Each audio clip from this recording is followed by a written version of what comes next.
Welcome back to Shun for No Reason. I'm Anna. Tess. Oh my gosh. Voices are weird things. Well, we do. Only for me. Not only if you're you. Lots of people have problems with their voices. I have a weird relationship with my voice. That's because it Because got... I like to do voices. I can't make it do what I want. You talk up here.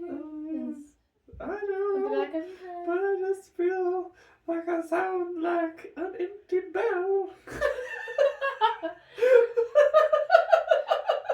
You're bringing it from your chest voice to your upstairs voice. My upstairs voice.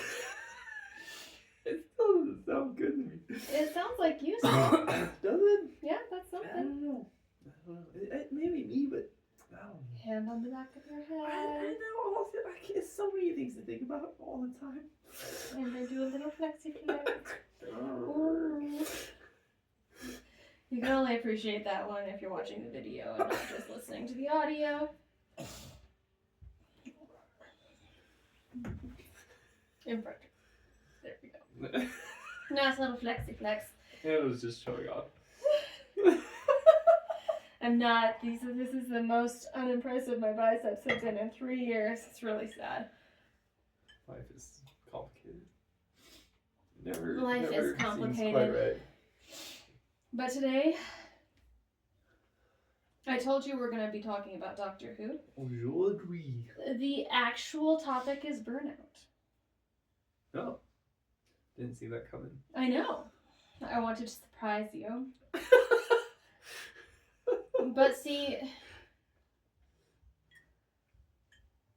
here's the quote I want to start off with. Okay. And I have not been able to find a citation for this quote, no matter how much I look. But I found a lot of different variations of it. But all of them boil down to, we are not meant to carry the suffering of the world. We are meant to witness it.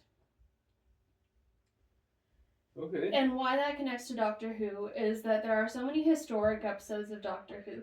They're going a lot into the future with the more recent seasons, but a lot of those anchor episodes are still the past. We've got Versailles, we've got Pompeii, we've got these portions of history where Doctor Who and whichever companion they are with at the time travels back and sees, oh shoot, we are at this point. Mm-hmm. Something bad is going to happen. I want to save everyone. I want to fix this. I want to make sure nobody dies in this tragedy. And Sorry. you got it. You're okay. Still getting over that plague. Yeah. I want to make sure nobody dies in this tragedy that I already know everybody's going to die in. I want to change history. And obviously, it's Doctor Who. History is very rarely changed. And if it is, it's in a semi-inconsequential way, so it doesn't mess with the timeline. But the power is not in the change that could happen. The power is in witnessing the circumstances as they happen. All right, you're gonna have to connect that to Burnout for me, because I will. Oh, okay.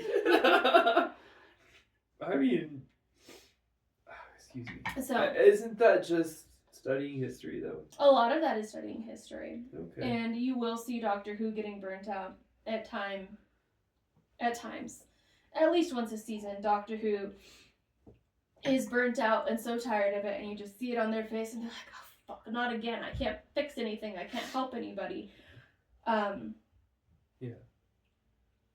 And that's why that David Tennant scene where he's spinning and he's like, just once, everybody lives. That's why it's so potent. Is because usually everybody doesn't live. Yeah. And that applies for a lot of things. It applies to your job and my job. It applies to the overtraining that you can get in a fitness realm. It applies to the caregiving that you give in a healthcare realm, and it applies to the service that you have to give in the world that we used to live in, which was a ministry realm. And how quickly that witnessing of people doing something that you can't help leads to a burnout. And from Christianity, that comes from a lens of scripture, essentially, because the idea was deny yourself, take up your cross, follow me, deny yourself, deny yourself, deny yourself. Everything you want is the wrong thing. That's why you're feeling these emotions. You need to pivot away from that and just follow Jesus and ignore whatever burnout might be happening behind you or inside you. And it was pour yourself out in service of other people and carry your cross, which comes into your personal being as I'm responsible for everybody around me. If I'm feeling burnout, it is a personal weakness and I need to get over it so that I can pour into other people. It comes to the part where if you sit down, you are less holy. You feel guilt because you could be doing something that would save the people around you. You could be doing more. You could be taking the TARDIS back and forth from Pompeii to save 1,000 people who didn't need to die, who nobody's ever going to know about again. And then there's this identity that is rooted in self-sacrifice. So the more you ignore your needs and the needs of your immediate surroundings and focus on what God wants you to be doing, in theory, the better you are and the more of a Christian you are and the more you're doing for ministry. But the question is, what if care did not mean you had to erase yourself entirely? Because when you go to any church service that we went to, or a lot of the sports programs that people still watch, they'll take a knee to give glory to God, or they'll say, not my will, but your will, or they'll say, oh, this wasn't me, this was all God, this was all God, this was all God. They're erasing themselves with the idea that the more you erase yourself, the more you deny your own needs, the more that you are invisible, the more that God will be seen instead of you. So in a lot of places, this looks like more than just being tired. Because burnout is more than just being tired. We've all been tired. But burnout is something further. It comes to, in a physical way, it's like an overtraining that you have to where it doesn't matter what you're trying to do, it still hurts. You're trying to do another workout and you physically can't manage it, or you're trying to sleep and you cannot because it hurts so badly. It looks like compassion fatigue, to where you see something that you know you should care about and you just can't do it anymore because your emotion has run out entirely. Cognitively, you can see this as decision fatigue. So you've made decision, especially at work and caregiving jobs like nursing, like education that you and I have. You make a billion decisions every day. And when you get home and somebody asks you, what do you want for dinner? Or what are you craving? Or something like that. And it just drains you entirely. And you're like, I can't do another thing right now. I can't. It's just not possible. And then a spiritual burnout looks like you are doing the church thing every day. And at some point you can no longer remember why. Like, what was the vision or the purpose behind starting this Bible study or this deep dive or this club or whatever it may be for you. There's a point where it loses all meaning and you're just going by rote. Right. I'm still fuzzy on the connection between the watching and the burnout. The watching. The quote you started with. Oh. That is a... I'm just fuzzy in general. No, it makes sense. This book right here, Trauma Stewardship. Have you read Trauma Stewardship? No. So, your job is working with high behavior children. Yes. Who come from, a lot of the time, very troubled backgrounds. Yeah. That I know very little about. That you know very little about. But yes. But you're not experiencing their background. You're experiencing their trauma. Or their actions. Because of their trauma. Yeah. You're getting burned out because they have trauma. Because to whatever end, you are taking some of their trauma upon yourself in dealing with the actions that they do. Yeah. In my job of healthcare, this looks like watching people watch their loved one die. Yeah. Or watching people realize, because I work in neuroscience, so we have a lot of people with traumatic brain injuries or strokes. Sometimes you'll be at a bedside as somebody starts coming out of this experience that they've had, but they still don't have their faculties back. So you get to be with them while they essentially wake up realizing, I no longer have speech. Yeah. Or I can't feel one side of my body. Right. Or how am I going to provide for my family? I am 25 and I have 2 tiny children. Yeah. And I can't work anymore because I am now quadriplegic. Yeah.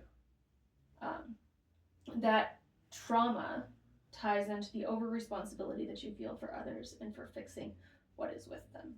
Oh. That makes So sense. a lot of the power that you have there, like Doctor Who, is not saving someone from something. It's just being there. It's just being there.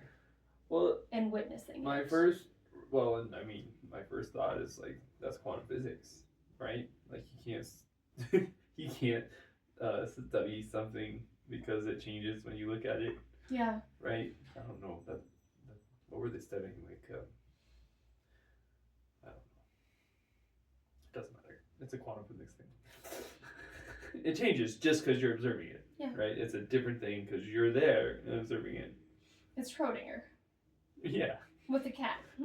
Right. And it changes. Well, man. Sorry. That's a lot of things. Because, like, I know when I'm there with a kid and we refer to it as losing their minds, right? Mm-hmm. When they're fully dysregulated, yelling, screaming, kicking, throwing, all the things that go along with being dysregulated. Yeah. I don't know, maybe losing their minds isn't a good phrase for it, but it's what we go to and my colleagues at my job. You keep going. I'm gonna bring a fuzzy blanket so that cat can snuggle you. Just cats. But I know in those moments, well, because I'm always there when I'm there, obviously. It's those stupid things you start talking about quantum physics. You have to say things like, I was there when I was there.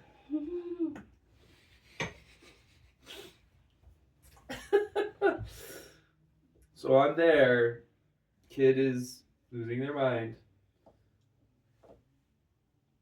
and I guess my thought to say in this context is that, like, I can be there in different ways. I'm physically there. You are a problem. I'm there physically. Like, that's just a reality, right? Like, I'm there because I'm there.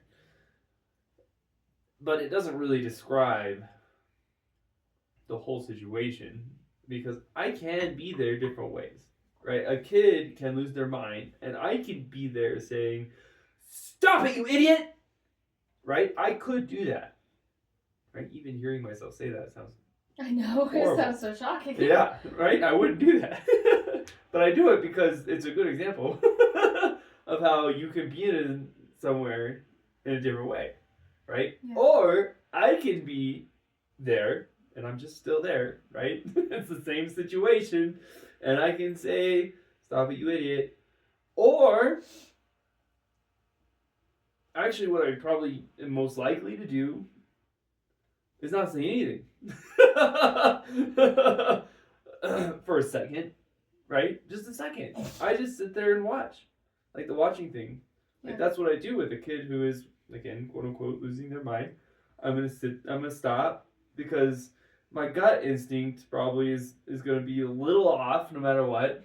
I'm not gonna say stop it, you idiot, right? Like that's a long ways away from my gut instinct. But no matter what, the first thing I think might not be the right thing. So I just stop for a second, right? And try and get through a couple things, I think. And then I can stop and say something like, I'm noticing you're having a hard time. Right? Or I'm noticing, I will know what happened in the moment if I'm there, right? So I can say, I'm noticing that I asked you to do this and then you did this. How is that making you feel? Right? And that's a very different being there than stop it, you idiot. Yeah. Again, just to be very distinct. In that there are differences in being there. As a human who can speak and observe and analyze a situation, I can be in a situation in a spectrum of different ways. Yeah. And to be very clear, I don't know that I always land on the most helpful part of that spectrum for a student who's quote unquote losing their mind. Right? Like, actually, in my experience, the chances are pretty low that I land on exactly the right part of the spectrum that's helpful. Like, sometimes, most of the time, it takes a lot of time and maybe several different people to try to land on any sort of the spectrum of being there that's helpful for a human who's dysregulated. Just because you don't know, right? You don't know what's in their brain. You don't know what they're seeing. You don't know what they're experiencing. You don't know what their trauma is. Even if you do kind of know what their trauma is, you don't know what it is in that very moment. You don't know what they're thinking about. You don't know what they're feeling exactly. Well, yeah, and everyone's experience is unique. Yeah. Oh, yeah. With physical, mental, and spiritual trauma. Right. Which is why the power doesn't lie in knowing where somebody is coming from. The power lies in bearing witness to them. Yeah. As they are there. Right. And I guess I agree with that in that, excuse me, like, I would say, and this feeds my imposter syndrome, but but most of the time, as a teacher in a classroom with kids who have affective needs, I don't know what to do. Mm-hmm. I just don't. But I know I'm there. And like, honestly, like probably 99% of the time, that's the only thing I can do and the most helpful thing I can do is literally just be there. And so, like, and it's hard to figure out what to say in the moment, and I try to use the tools I've been trained with and use questions that are more appropriate. Like, we try to, at my job, ask what questions instead of why questions. Yeah, well, why makes people defensive? Right. What helps people process? Yeah. What were you thinking? What were you feeling? Instead of, why the fuck did you do that? You idiot! Right. Again. Why is a judgy question? Well, or at least it's very often perceived that way.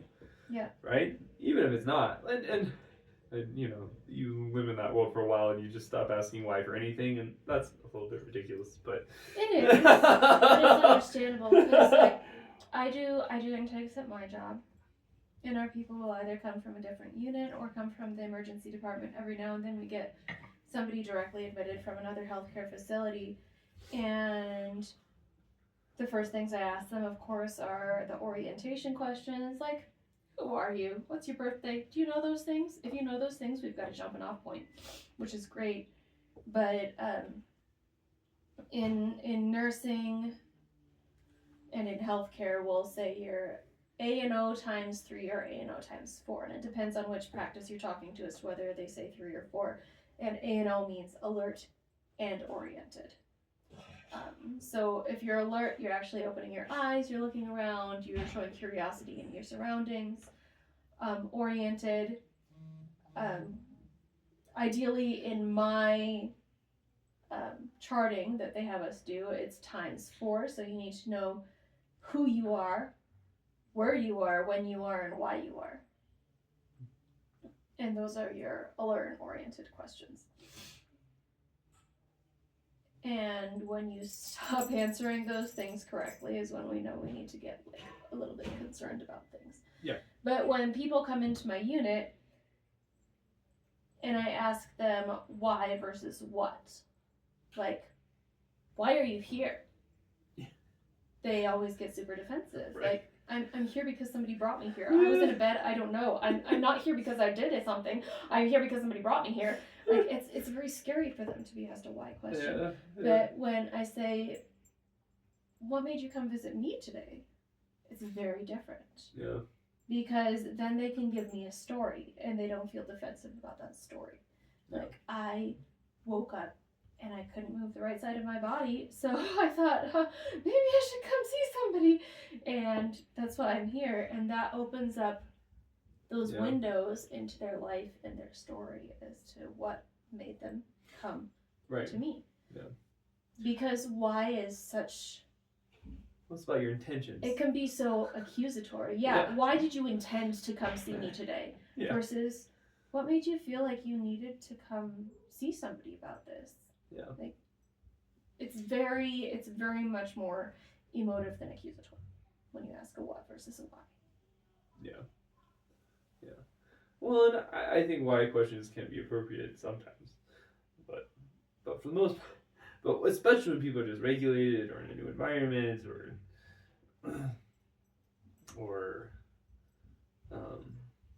those are big ones. You know, it's just going to dysregulate them more to start dealing with emotional things that they're not in the right brain space to deal with. Yeah. And like you said, why search is an intention versus what search is an objective thing. Right. Yeah. But I mean, at the same time though, humans are emotional, right? Like, and I like.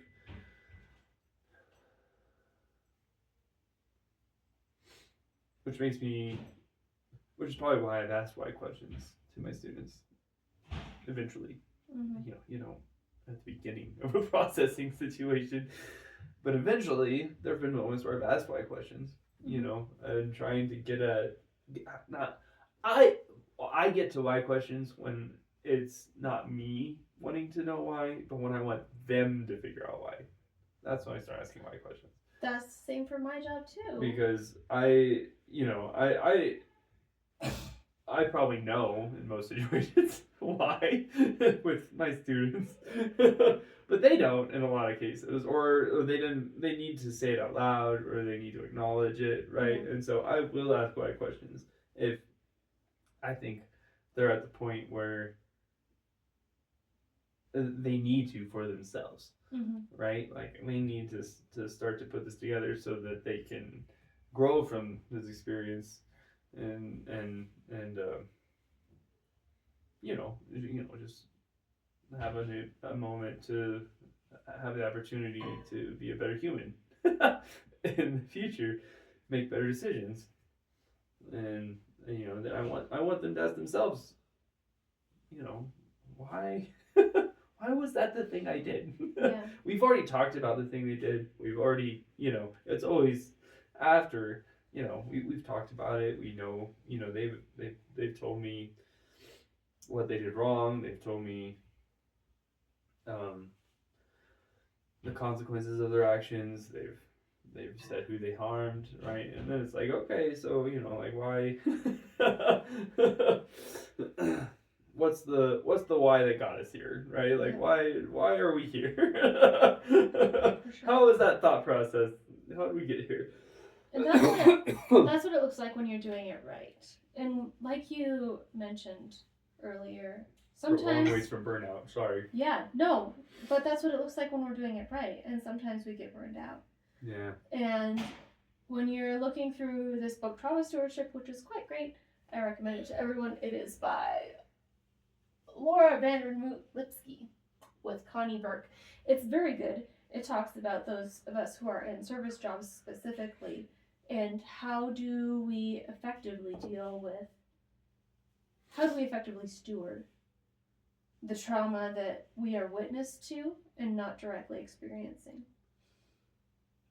And some of the warning signs that they cover 16 warning signs, but a few of them that I found particularly poignant were a chronic exhaustion, a helplessness in decision making, a cynicism, where you get that.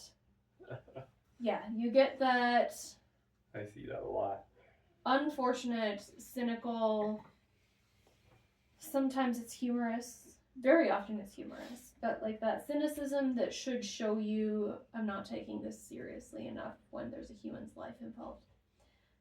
A numbing, where you don't feel like you're really experiencing what you're experiencing. A reduced creativity, where you can't think of new things to bring into your situation. And an inability to be present, where you dissociate when you're dealing with people who are experiencing these things. I think I've only seen that once or twice, but the dissociation. But it's a scary one when you see dissociation. Yeah, it's scary when you see it in your patients or your students. It's even scarier when you see it colleagues. In your colleagues. Yeah, that's what I was talking about. It's colleagues. Yeah, dissociation. Neither of those people work with me anymore. And when you're putting it in the lens of training for something, physical training, it looks like a total loss of joy in your training. Like you don't want to go to the gym, you don't want to do the things you want to do when you actually get there. You no longer feel interest in your colleagues or friends who are at the gym trying to do things with you. You start plateauing or regressing in your training, even though you feel like you're trying. You feel super irritated towards people who are doing better than you or trying to do the same things and talking to you about it. And the training that you're doing starts to feel like more of an obligation than a joy or an expression of yourself. That sounds like me. I think I'm burnt out. I think you might be. That sucks. Since we're doing it from all of these lenses, we're also going to do a faith deconstruction lens on it. Oh, what? Faith deconstruction lens. Oh. Because when you are trying to express this to the people in your faith community, they will say things like, you just have to have faith. Or, you just have to trust God that He's got a plan for you. And that you're doing what you need to be. You're in the right place at the right time. And God's just going to work through that. You just have to keep going. And God's going to work through it.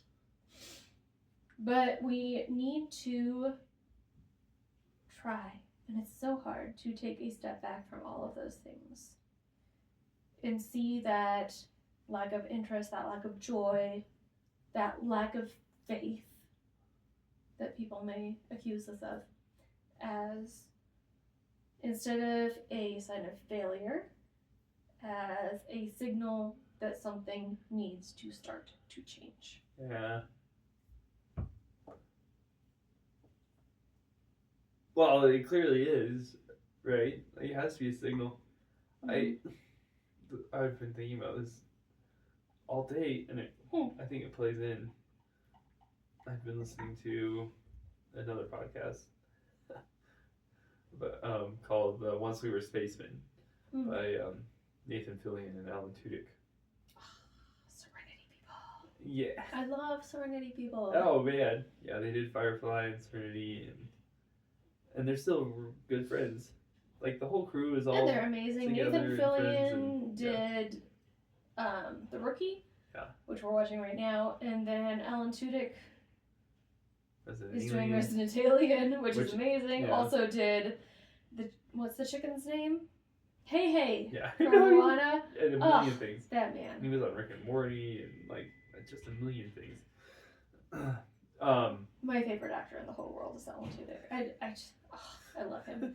He's so versatile. K2SO on Star Wars. Yes! Oh my god. Yeah. I love every character he's ever done. Yeah. But anyway. Don't ask me to name them, but I love them. Nobody can. Like Nathan Fillion can't, and they're like best friends. Gosh, yeah. It's insane. But I've been listening to his podcast for the last couple of weeks, and I've been trying to figure out why I like listening to it. Because it's Nathan Fillion and Alan Tudyk. And What more reason do you need? And that helps. They're amazing. Yeah, they are. But they're not like, it's not like a podcast about anything. Like, they just talk, like, they just talk to each other about their lives and sometimes memories of things done before. Or they say things like, they do a segment called, what is it,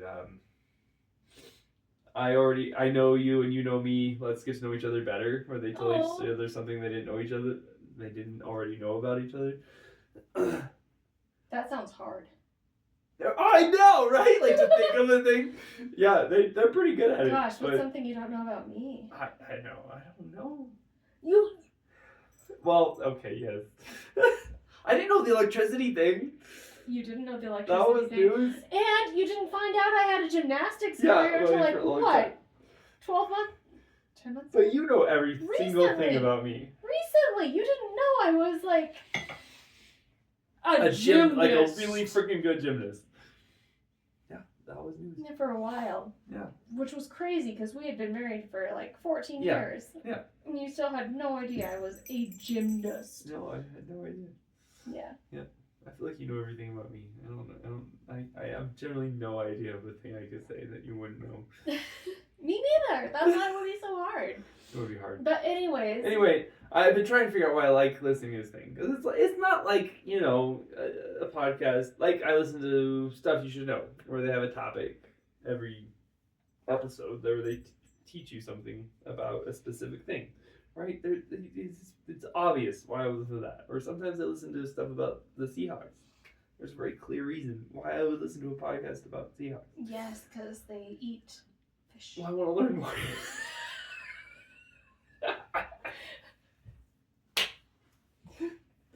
They're an NFL football team, for those of you who don't know. They fly. Maybe some of them eat fish. Through the air. And eat lots of fishes. I love footballs. Yes. And I have different perspectives on football. It's just... Which is fair. I get it. We'll have to do like a We're gonna have to do a whole thing episode on that, because, oh my god. That would be interesting. Fuck no. You don't want to do an episode on it. Fuck no to football. I'll do an episode on it. I will... She'll rip it to pieces. I will do an episode on it. Just sitting here watching. You will. You will be. Actually, that is... I won't ask any why questions. That's wise. Please continue before I tangent. Anyway, yeah, so I'm trying to figure out why I like to listen to this podcast, because it's just two friends talking basically, and they have guests and stuff, but something I realized today, I'm thinking about why do I like listening to this, is that they're just two people enjoying life. You listen to the podcast, it's a very clear thing. They're enjoying life. They like what they do. Both of them are enjoying what they are doing in life right now. And you can tell from watching their characters. Yeah. Honestly. Well, they have been for a while, right? It's They not a new have. thing. It's not new. They just have enjoyed what the choices they made and what to do with their lives for a good long while now. Like That's Firefly so came out like admirable. 21 years ago, I think they said today. Yeah. Damn, So let's 21 years ago? yeah, I know it's a lot. Oh, shit. Yeah. I'm behind. I've only done 10 watch throughs. I have 11 more. I need to make up for every single year. That series was just so full of good acting Yeah. and good storytelling Yeah. and joy. Mhm. Like, Yeah. It's one of the best things that's ever happened to the sci-fi world.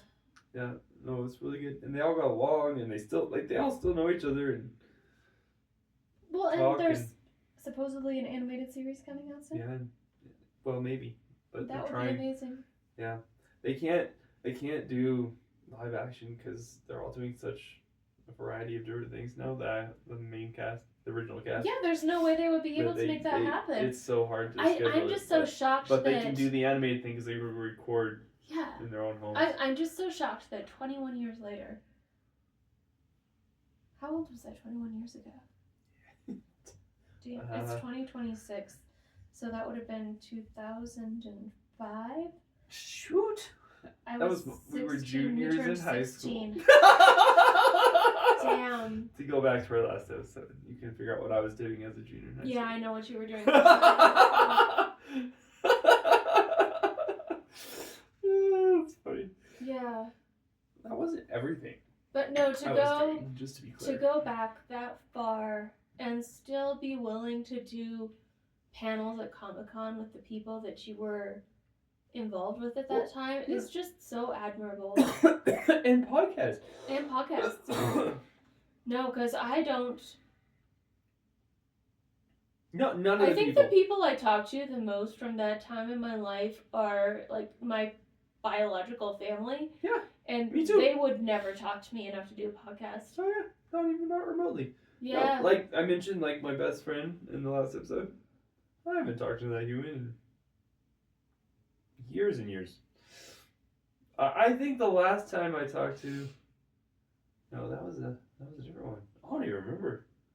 I feel like the one that you were talking about the last time you talked together reasonably was when your father died, because I told Yeah, that's right. Yeah, that's right. I texted him and told him in no uncertain terms that he needed to It's been call like you. 4 years. Yeah. Yeah. Oh, wow. Yeah, that's right. That was before we came out and stuff, too. But just knowing somebody and being willing to talk to them 21 years later is just so admirable. I love that. Wait, yeah, no, that was good. I don't know. I'm very confused about where we are now. That's okay. But just like the talking to somebody. Anyway, yeah. But yeah, but again. It's amazing. Yeah, right. But they like what they do. They continue, like, and so it's just, it's so the opposite of burnout, is what I'm trying to say. I love that. Like, I'm observing and listening mostly. I mean, this friendship, these lives where they're talking about enjoying, and they've had burnout in the past, and they talk about things that were struggles and stuff, but like the podcast is not a burnout thing, and it continually surprises me because, like, okay, I have a really good example from that podcast where I expected a burnout answer, and it was the opposite, and I was like, whoa, because, like, Nathan Fillion kind of runs the show, asks most of the questions, kind of, like, you can kind of tell he's... as if he were the captain of the spaceship and not the pilot. Yeah. Yeah, that's how it goes. With you. Go. Yeah, and Alan Tudyk is just this goofy human who's always goofy and doing his own thing and making jokes. And anyway, at some point in the show, Nathan Fillion says to Alan Tudyk, you should bring on your own person that you want to interview and talk to and just run the show yourself. And I hear that. And my automatic reaction is, that's a lot of work and stressful, and Oh, I'm no. annoyed, which is terrible. Like, I have this burnout reaction to that statement, Yeah. right? Like, that's I'm just telling you my reaction to Nathan Fillion asking this totally other human being who's not me, Oh gosh. Alan Tudyk, to do something. Right? To run a podcast by himself. And pick a And pick a guest person. star to come join them. And so I have my reaction to that statement, just within myself, Right. that I know. And then I hear Alan Tudyk go, yeah! Like, it's this most brilliant gift he's been given. Oh, that's to amazing. bring a guest star on and run this show. And like, yeah, I should do that. And that would be great. And he still hasn't done it yet, so I don't know. Oh, he will. What the I'm end sure of he the story will. is He's yet, probably but just overthinking it. But oh god, but that's the so reaction interesting. was so opposite from my gut reaction. Yeah. Well, because as you know, I've been a part of this council that does incredibly emotional meetings.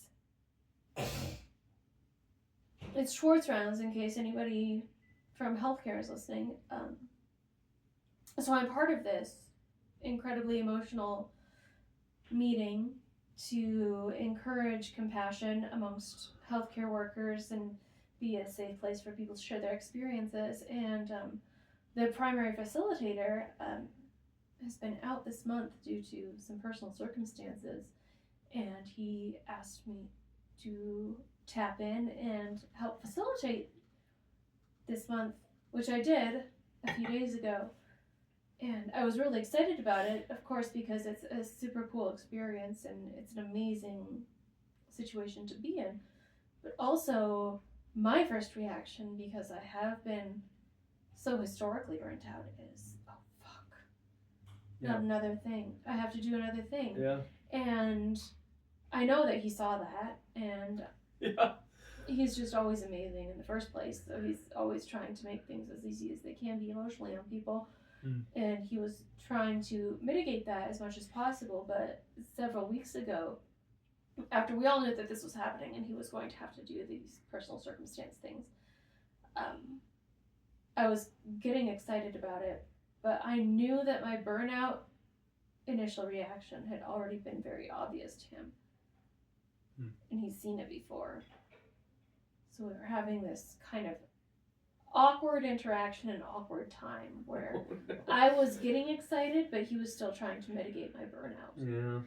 And that's interesting. That was rough, because that's our initial reaction to everything these days is the burnout reaction, and it lasts for years. Yeah, like I don't know how to get to that point. Like I've been trying to think of like what to which point, to the recovery or to the burnout point?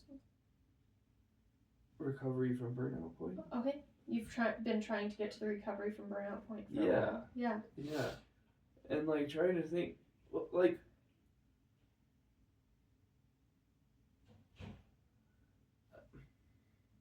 I want to be a person who just loves what they do. Like I guess that's my goal. And there's some days where I feel that way.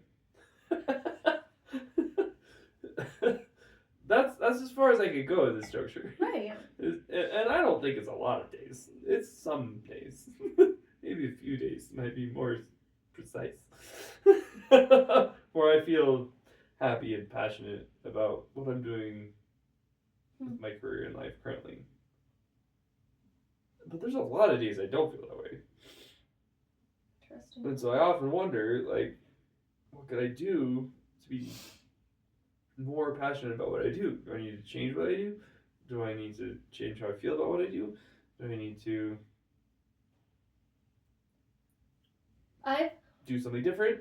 I felt some of the same thing. And for a long time there, the only action we could take was a new church, a new state. Yeah. A new job, a new something. Right. Well, and we've come a long ways from where we were. We've come a long ways Well, from that. should be clear. Like, it is different than 5 years ago. Oh, it's very different. Where it was just very, very clear we were doing something we could not continue doing. Right. Right? That's a different thing. It's more than 5 years, but yes. Yeah, I guess it is now. 6, 7 years. Easily. So. Yeah. Anyway, it is a little different, but. I'm going to tell you about my experience with that just a little bit. Because have you been teaching people to do your job? No, not really. That's what's the difference for me. Because I never feel like I'm doing the thing unless I'm continuing the thing. My biggest successes have always been the strategy of see one, do one, teach one. And I learned this a lot in nursing school, and I learned it a lot in EMT school. I learned it a lot in all of the schools. I've been doing a lot of schools. Yeah. RN, CNA, EMT, BSN, and now NP, PMHNP, just in case anybody was curious. But the biggest thing is you see one, you see something happen, you watch somebody doing it, you learn from that, you ask questions, you do that, you do one. And I'll use Foley. Do you know what Foley is? Not the. It's when you stick a catheter in somebody's dick. Why do you assume it's a dick? I was just referring to the person who I referred to as his name was Dick in the previous episode. You're right. That's all. That's the only reason I said that. So. Yeah. So Foley. But urethra. Foley is a lot of different things. It's a whole. Excuse me.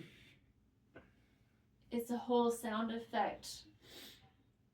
Oh, the world of sound effects. There's also Foley. I'm bringing that in just so we don't ignore them. Yeah. But also there was a man named Mr. Foley who had a first name that I don't remember right now. Same.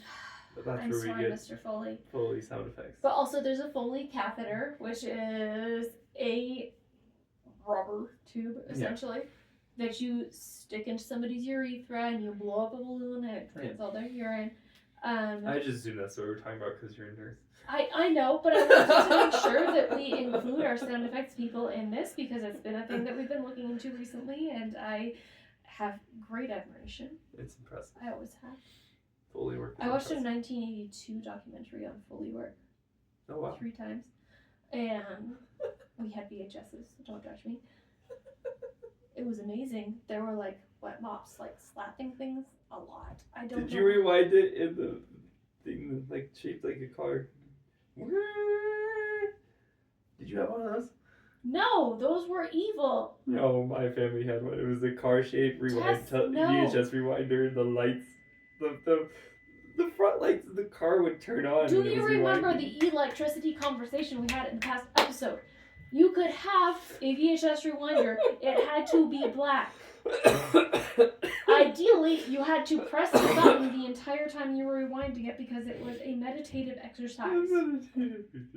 I'm not kidding. I wish I were. But no, a race car auto rewinder would have been antithetical to our entire religion. A little bit sad, but that's okay. The headlights came on, man. They really did. Yeah, that's not good. Anyways. Foley catheter. See a Foley catheter insertion. Do a Foley catheter insertion. Teach a Foley catheter insertion. That's what it takes for me to learn things. See one, do one, teach one. And this is one of the things that I said in one of my interviews this week. Is they asked what is your best learning style, and I told them that very classic see one, do one, teach one is usually my best way to do it. Like the same way. If I see something, I'll understand some more things and know what questions I have to ask. If I do one, I will experience more things and know what questions to ask. And if I teach one, I have to think through all the things that I took for granted in the first 2 times and know what questions to ask. I feel like that's not set up well in my situation. Like the culture is not into that. You could probably take some more interns. Some more interns. We don't do interns. Like, it's not a thing that happens. We're a very specific world I live in. I teach paras to do para work, but I don't teach them to do teacher work.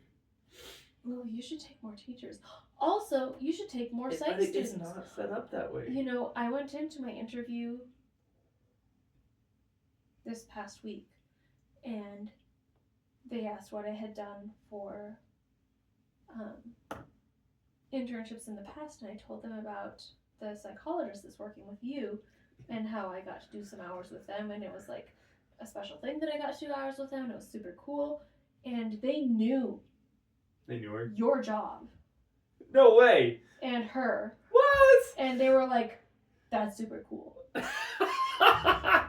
That's hilarious. That's an amazing person. It is an amazing And person. thank goodness that we have that.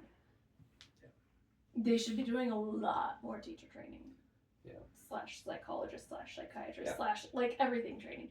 No, Amazing place. It's a the training I'm a is fangirl. lacking. I'm a fangirl in every single way of your job. Me too, but it falls down at certain points. It all of us do, which is why burnout is a thing. Yeah. Which is why overtraining is also a thing. Because if you overtrain before you start teaching people and actually applying that, it can cause physical, emotional, and spiritual burnout. Yeah. It's a huge problem because you are not bridging bodies and nervous systems appropriately. So you get things like fatigue, sleep issues, people are not performing as well as they used to, people's moods are becoming incredibly unstable. In physical training, people are becoming injured more often. In the psychological / psychiatric training, people are becoming more psychologically and psychiatrically injured before you can catch it. That is a sign of burnout in the people that you are working with. And the problem is here that emotional and physical stress, whether you are training in a gym, training in a hospital, training in an education center, all of those things are cumulative. All of your physical and all of your emotional are going together. And a lot of the people who are doing the best job, getting the most kudos, like doing everything right, are the ones who are going to ignore those early signals that they are dissociating or burning out. Yeah. I don't remember Which is a problem with a lot of your heavy hitters in your job. Yeah. And mine. I don't know where this quote is from. I have it on my phone, but I can't get to my phone. But it's that rest is not surrender. Rest is strategy. Mm-hmm. And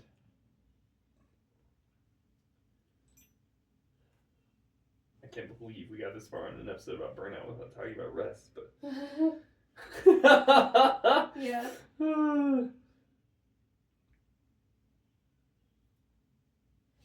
I feel like a lot of that though is because we are not good at rest. Yeah, probably.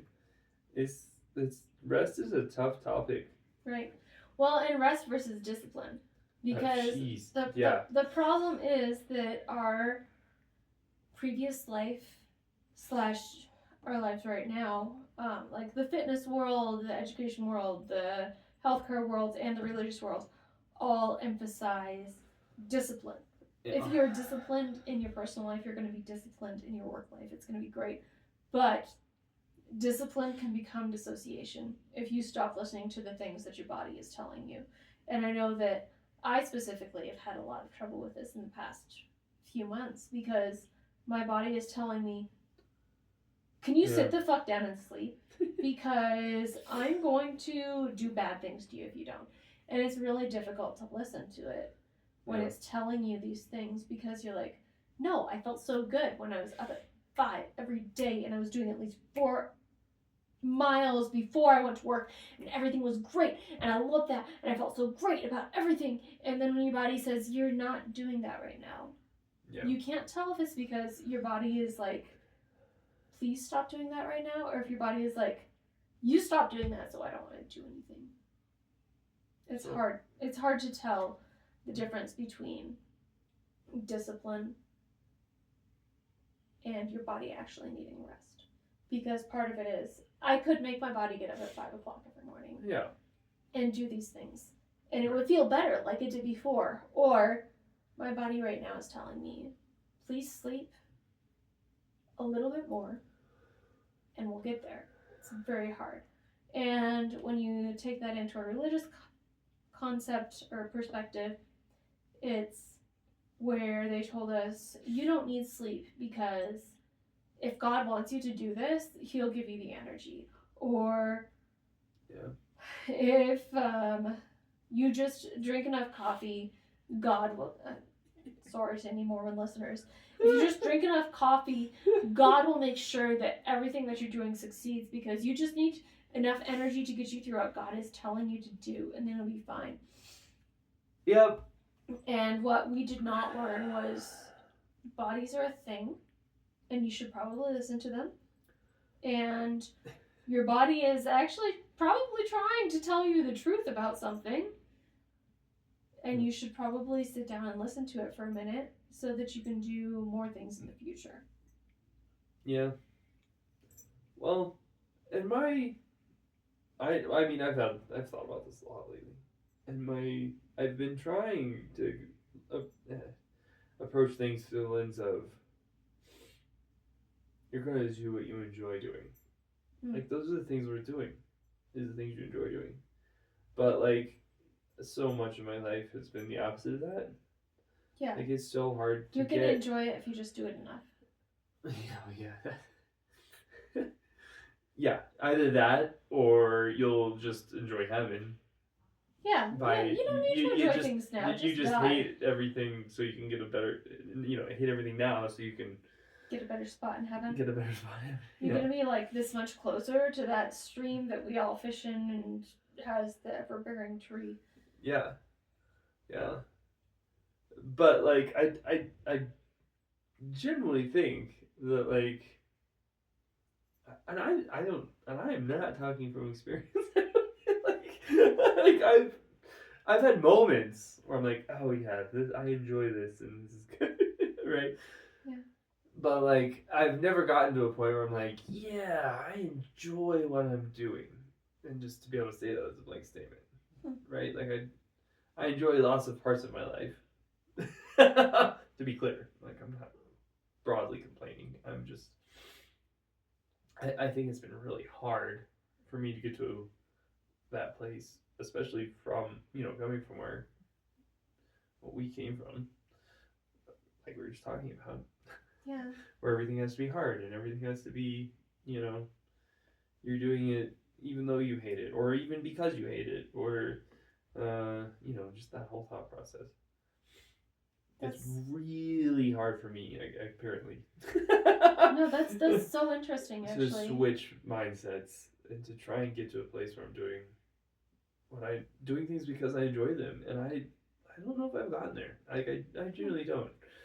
Like, and I'm not saying I hate everything I do. Like, that's not true. But I don't know if I've gotten to, oh yeah, I just like doing this. This is what I do because I like it. Huh. And it frustrates me because I want to do No, that's very frustrating. I can see that because, one of our big things is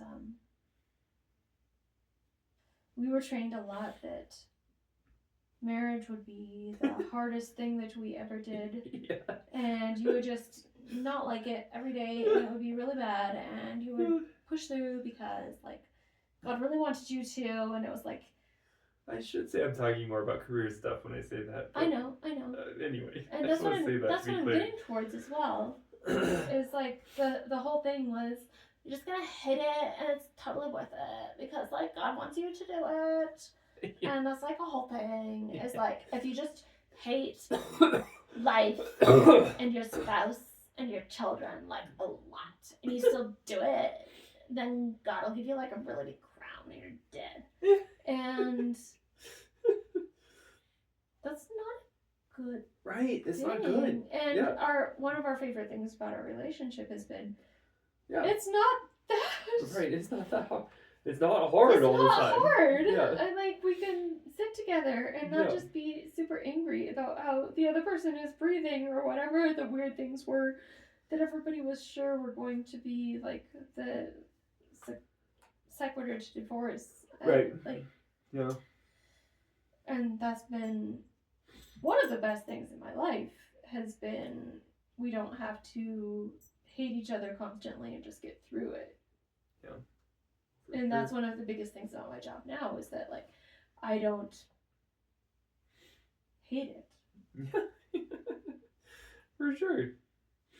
So if you are just hating it, Well, and I don't think I hate my job either.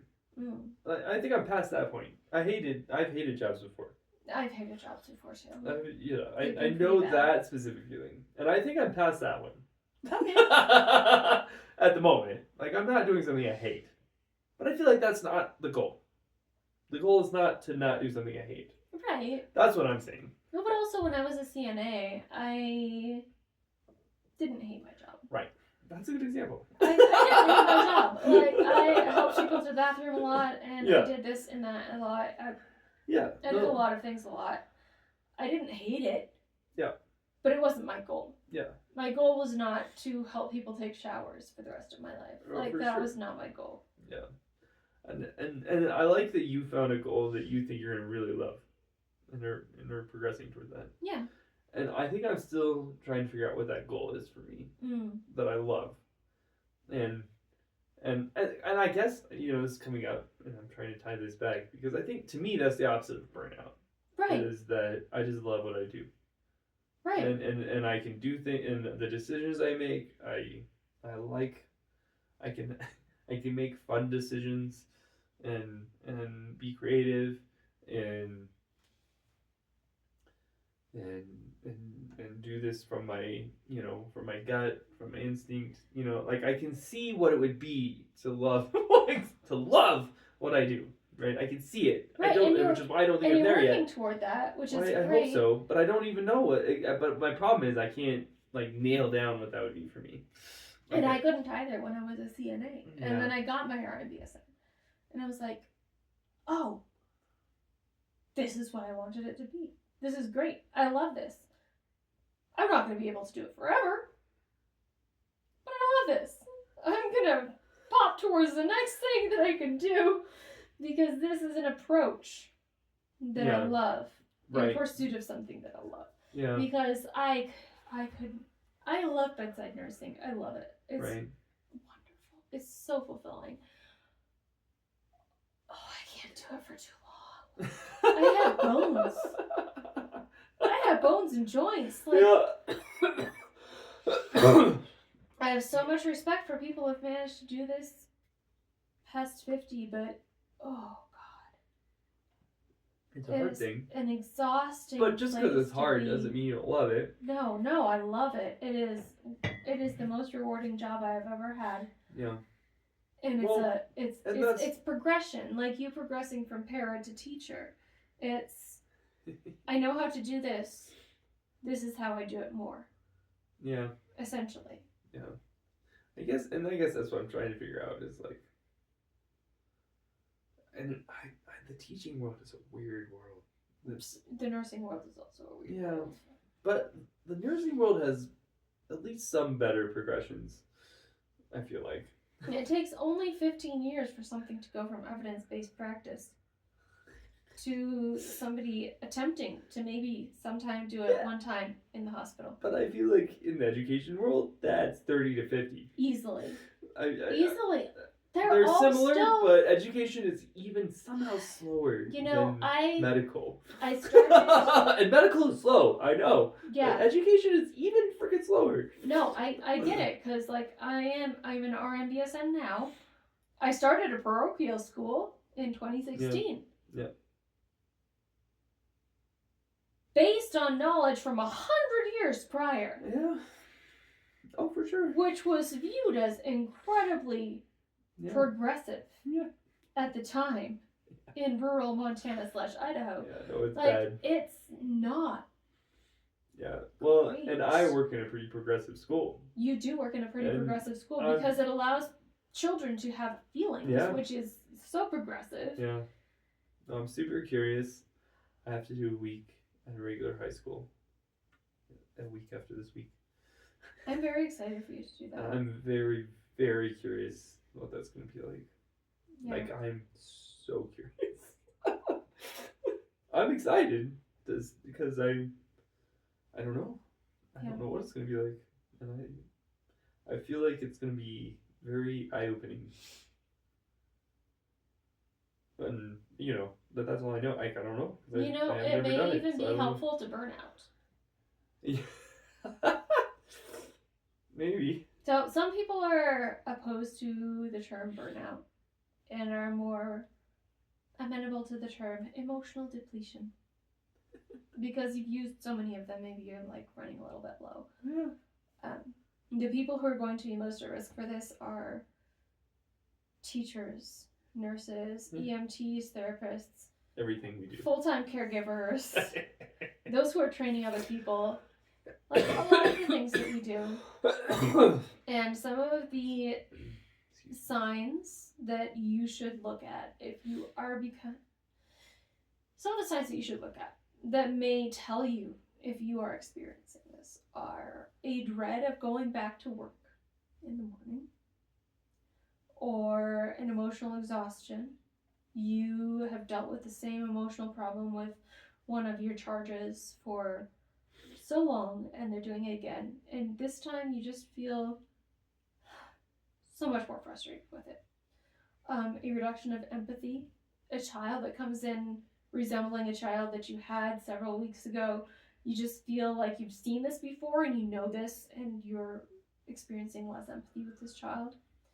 And then this cynicism that anything you're doing is helping.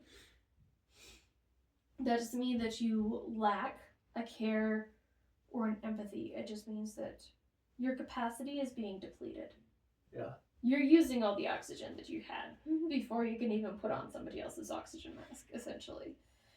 And without noticing these things, we might find ourselves becoming less and less able to feel anything at all. We see this a lot in my job. We see this a lot in ICU people and in emergency department people. Our chaplains obviously experience this quite a bit, and I'm sure that you experience that in your job as well. Yeah. Specifically with paraprofessionals, I'm sure. With everybody. Yeah. Yeah. I think. I don't know. When I think about teaching and specifically special education, like it feels like the emergency department and ICU all rolled into one. Like it. No, well, because I had the privilege of doing some clinical hours with the psychologist who works for your school, and when I chart for my school, I have to say what these hours were. Yeah. And for most of the hours that I put in with your psychologist, the hours were crisis response. Yeah. Over and over again. Yeah. Yeah. No, that's and that's special education. Like it's not just my job. It's every special educator. It's special education is dealing with crisis event after crisis event after crisis event after crisis event, which is emergency room, right? Yeah. Well, or ICU. These are children. These are pediatrics, and it was up to 6 crisis events per child per day. Yeah, oh yeah, easily. Yeah. Some of them had up to 12 in a day, and that's an 8-hour day. Yeah, over sure. Yeah, and it's just over and over and yeah, it's exhausting. It is exhausting. Yeah. Well, and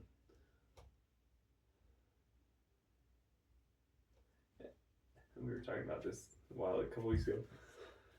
Just how, like, people, like, take it outside of the job we do every day. People have real life situations that make them cynical all by themselves. Yeah. Right? Like, there's so many people I know who I work with who've had to go through divorces, in the last few years. Right? and or who, you know, are just Or who have a child. yeah, or yeah, trying to deal with their own kids. And they get sick. And Yeah. Yeah. Sick, or they have their own mental health difficulties, or they just, you know, people have real lives Yeah. outside of work.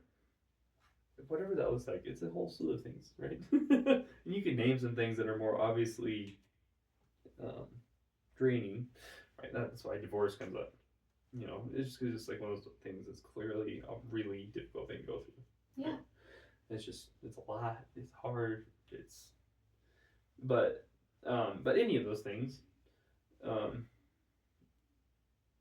tend towards, you know, pushing you towards cynicism, I think, right? Like you thought you loved somebody, and well, and you're using up your empathy. or yeah, and then you come to work and you have crisis situation after crisis situation, like you were talking about, and so and humans try to cope, right? Like that's just what we do. We cope with crisis. That's how we try to deal with it. We try and, especially if we're close to empty, or we're already burnt out on other stuff, we're gonna use, and it's amazing how much cynicism is a coping tool. It is. To try and deal with crisis, and for me, I found that watching people use cynicism as a coping tool burns me out. Right? It wears me out probably more than anything else I deal with, even more than the kids going through crises. It's my colleagues using cynicism to cope with the crises. We actually talked about that a lot. Really burns me out. Schwartz rounds this week. It's so hard to watch. Was that yeah, we do use dark humor, and dark humor can be therapeutic to a point. Yeah, and I like because you're starting to put things into perspective. But there comes a point where you're looking at the people around you using dark humor, and that dark humor passes a point, and you're like, oh, shit. Yeah. My coworker is not okay. Right. But they may never realize they're not okay because dark humor has been so normalized. Yeah. Yeah. Well, not only are they not okay, but now they're just using a coping tool for themselves that's not helping the crisis situation we're in the middle of. Yeah. Right? Like, and it's tough because, you know, people are just trying to deal with their own stuff. Yeah. Which is and fair. deal with everybody else's stuff at the same time. Yeah. And then when you take the religious stance on top of that, hell, man. The ideas were you always have to be available. Yeah. Like when we were in the rural churches and people would come bang on the doors at 2 a.m. and just expect you to be able to come no matter what and do whatever it was that needed to be done, or love each other endlessly, which meant be there for anything that anybody's going through at any time, regardless of your ability to cope with it. And I may never forget that one time that we lived in Idaho, and there were 4 local pastors on our lawn at 2 o'clock in the morning trying to figure out how to not call the police over a parishioner of one of us who was at the time keeping their family members captive with a firearm. I had no idea what to do in that situation at the time. I was so helpless and clueless. And so much of that religious thing went into there because you can't support the police system because they're under the payroll of the government. And all of those pastors were dealing with that. And we were also trying to do the best for the parishioner and also trying to do the best for the family member that they were holding hostage. Yeah, well, my problem, in all my sincerity, I thought the Bible was supposed to have all the answers. Yeah, well, the Bible was supposed to have all the answers. It did not have good at least the way I was taught it. It did not have good answers for that situation. No, it did not. Right, and so I didn't know what to do. Well, because I hadn't been taught anything else. Other than you go to the Bible for answers. And nobody gives 2 fucks about what David said to Goliath in the middle of that situation. Right, but those were the words of comfort that were shared. Was David talking to Goliath. Personally. There's 4 pastors on a lawn at 2 o'clock in the morning, Yeah. trying to figure out what to do with somebody who's 6 miles away at the time, using the words of David versus Goliath to try to figure out what God would want them to do. Yeah. Instead of calling the police. Yeah. And there wasn't a good option. There was not a good option. Yeah, because we just didn't have the tools. And it helps a lot having more tools. Like, it makes a big difference, like, to me, to know, like, oh, I have some tools I can use that's not cynicism. Yeah. Right? That I can use in a situation with a kid in crisis. Right? Like, that helps a lot. Yeah. In that moment. That makes it... I still feel like most of the time I'm somewhat uncertain of how well it's going to work, because I feel like with mental health, it's just always so tricky. It is. Trying to help people, because you just don't know what's going on in their heads and what's going to help and what's not going to help. Well, especially in like the pastors on the lawn situation. Someone is in physical peril. Yeah. But you also want to make sure that you're doing the best for everyone involved. Yeah. We were watching, you mentioned we were watching the show The Rookie. Oh, yeah. Which is about police officers in Los Angeles, LAPD. And, like, I'm not going to go into great detail, but just, it's interesting to me watching them, you know, just like, oh, they're breaking the law, I'm going to arrest this person. And, like, they flip them over and put the handcuffs on real fast in the show. Yeah. It's you know, at least semi cut and dry on the show. I love the part where every time they very, flip somebody onto their belly, they can just automatically put handcuffs. I know, love that. That's so great. That's my favorite part about that show is that nobody ever fights after they're on their belly. I know. They're just in handcuffs. It's so not realistic. It's wonderful. I just wish things were that I know. simple. That would be so sweet. We both have experienced that enough to know how unrealistic it is. But it's really satisfying to watch. It's for so me, satisfying to watch. because Just it's like, just yes, like, they're on their belly and now everyone is safe. because it's just like problem, solution, bam. I'm like, oh, that's beautiful. My soul says, yes, that seems nice. But I know, obviously, that it's not that simple. Pretty much all the time. That'd be lovely. Yeah. Well, and it's hard because we experience things like that at our jobs, and we have protocols to deal with it, but it's never that simple, right? It's never you put somebody in a hold, or you give them the drug, or you know. Isn't it nice having and the it protocols, works though? really nice, and Isn't yes, it nice protocols having the are nice. protocols? That's been the most satisfying thing, honestly. After coming from a job where we would be in a lawn at 2 o'clock in the morning talking about, oh, somebody's got somebody with a gun on them, and you would just like try to guess what you're supposed to do. Having a protocol that actually says, No, we should probably call the police is Right. really nice. No, it is nice. Because that wasn't something that we were allowed to do at that point, which is crazy. Yeah, no, it's a good point. Well, that puts things into more, because like we say it doesn't work, but actually it does. Like, at least there's a system that accomplishes things and moves things along. Or escalates things. And it escalates. You know when to escalate things. Right. Too. So yeah, exactly. Yeah, and it makes a difference. It really does. And it helps with burnout. Like, I feel less burnout it really when does. I can have a step to take to get help. You know, like, to have backup, to have something in place that's at least the next step, even though, you know, it might not be a magic. Yeah, and that's the other thing. Like, you know, I was raised to believe in magic. Ironically, because we didn't believe in magic. I know.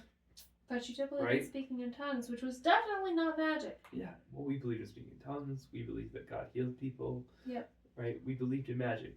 God, you should have heard one of my coworkers the other day when I was explaining what people were praying over your foot after that first surgery. Oh, no.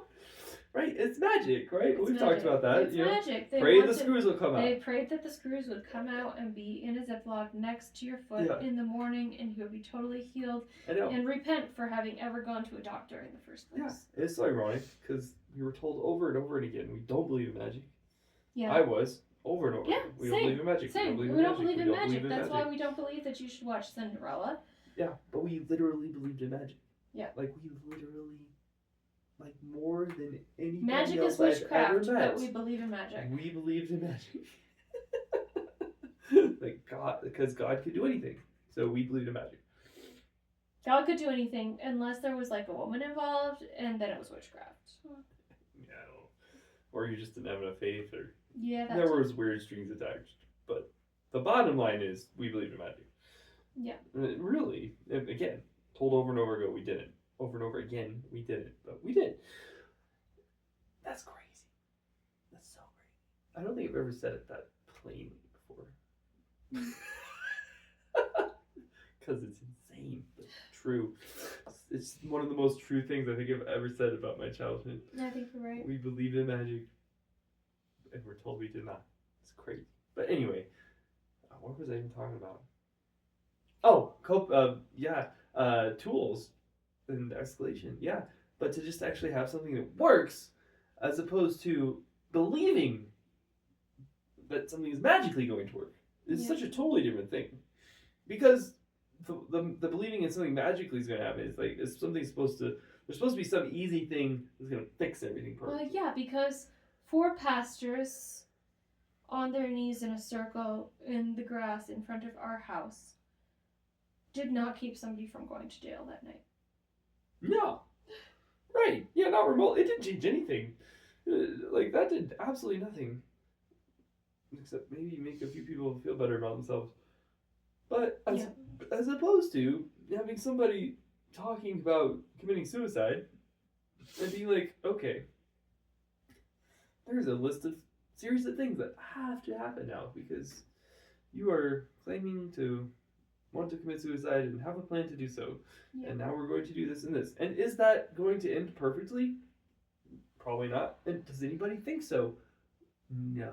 And I think that's the main part of that, is that nobody thinks it's a magic pill that's going to solve all of the problems.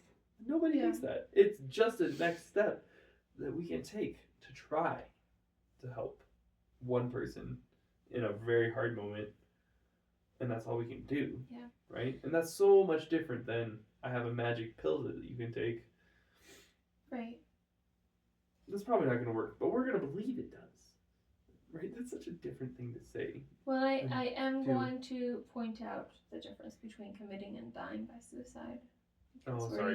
We're using different language now, which is good. It's good language, but it's a little bit hard to get used to sometimes. But yeah, committing sounds like you have fulfilled something, and dying by suicide makes it sound like the tragedy that it actually is. No, for sure. But yeah, you're absolutely right. The missing teaching between like the be available always and love each other endlessly and the do everything is that it does not admit that humans are limited. It doesn't give a portion for you to actually be human in your humanity. And it does not allow for boundaries, which is why we ended up at 2 o'clock in the morning kneeling in the grass outside of a parsonage praying for somebody who eventually that did not help. It did not allow for boundaries. None of what we were taught or what any of those other pastors were taught allowed for boundaries. And the idea was that if you have boundaries, you are not loving people enough. Instead of making boundaries to be able to make love a sustainable process instead of a one-time action. Yeah. It's surprisingly easy to not have boundaries in teaching and medicine too. It is. Like, it's surprisingly easy. Yep. Like, I struggle with it. Just do everything myself. Well, yeah, because you feel like it's part of humanity is letting your patients or your students see your humanity, and that's not ultimately necessarily helpful in every situation. Because it's violating your boundaries. It's connecting you to them in an unsustainable way. Boundaries are hard. Boundaries are very hard. I wish more people understood that. So the thing we think is magic It's not. It's something you just have to do. It's hard. It's true. We are gonna take another break. Yeah. And then we'll come back. We will. Because we still have to talk about trauma stewardship and vicarious trauma. We've talked about personal trauma a lot. We haven't talked about dealing with the trauma of others quite as much. So, we'll talk about that when we come back. But first, we need to snuggle the kitty. Snuggle harder, Tess. Snuggle harder.